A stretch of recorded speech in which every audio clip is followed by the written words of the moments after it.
আর কি করায় সৎমা? কি করায়? হ্যাঁ, কাপড় ধরায়। তারপর ফুলের গাছে কি দিতে বলে?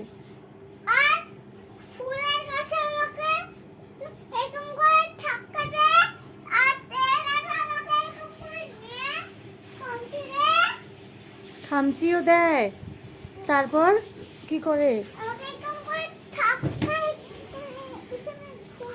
এরকম ধাক্কাই ফেলে দেয়। আয় রে। আর কি করে? খেতে দেয়। ওহো, পানি ভাত খাওয়াই শুধু? মুখটাও ধুয়ে দেয় না? আচ্ছা।